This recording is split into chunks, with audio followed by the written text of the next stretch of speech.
Hi parents, guardians, and students.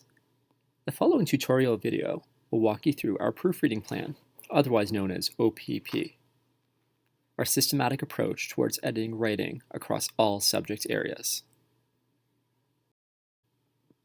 Let's take a look at our OPP checklist. Every student's desk comes equipped with a laminated version of the checklist that's appearing on your screen right now.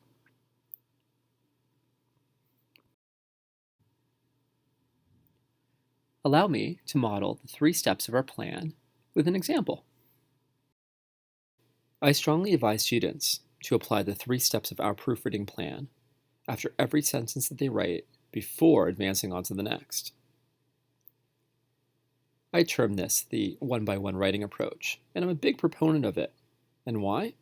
Well, after years and years of experience, I've discovered that students like to write to completion and only reflect upon their writing at that point, recognizing that they may have made many errors, confusing the reader.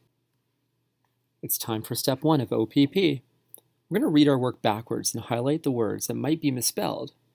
We want to show off the fact that we've applied our spelling or syllabification strategies to any words that we might be unsure of. By reading it backwards, we're not reading for understanding, but rather isolating each word and reflecting upon the application of those spelling strategies. Donuts, I was unsure of. Donuts had 2 syllables, so I utilized 2 lines and the appropriate letters and blends above each line. Let's highlight that word. 2, I'm pretty confident in. The word store, oops, I initially forgot to apply my spelling strategies. I think I'm going to use chin drops or clapping or magic elastic band to help me with that. Store. 1 syllable, so there should be 1 line. I'm going to apply my spelling strategies now and highlight the word. The, looks good. 2, went. I was unsure of that spelling. Let me highlight that. And I'm confident in that spelling. I've instructed students to indicate the completion of each step with a check mark at the end of every sentence. Step 1 has been completed, involving spelling.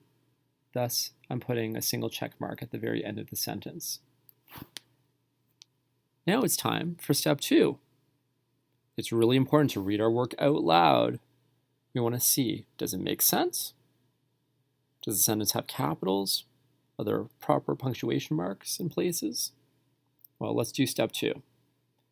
I went to the store to donuts. Firstly, sounds a bit challenging to understand. Step 1 is complete of our proofreading plan. I ask students to place a check mark after every step that is completed at the end of the sentence.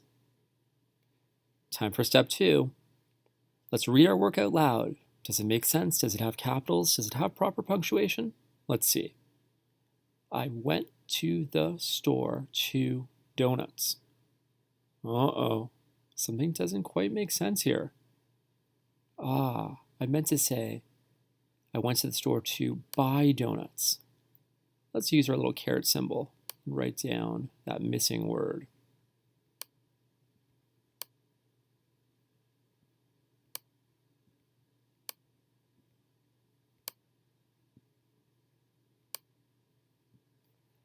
I went to the store to buy donuts. That's what I wanted to write.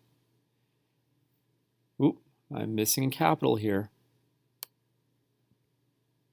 Let's remedy that. And of course, proper punctuation is missing as well. Let's add a period. Step 2 of our proofreading plan is now completed. Let's put a second check mark at the end of the sentence.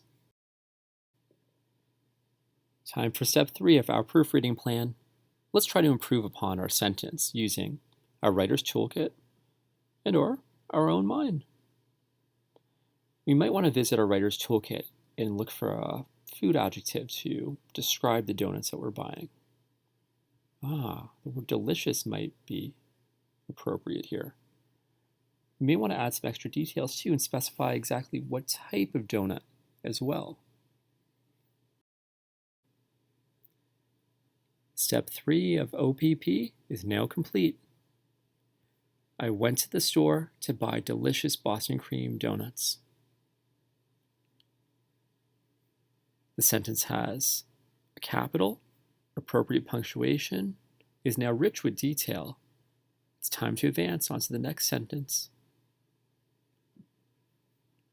Now, not every sentence will see us apply the third step, but it's always good practice to go ahead and pause and consider how we might want to improve upon that sentence before advancing on to the next. Thanks for listening.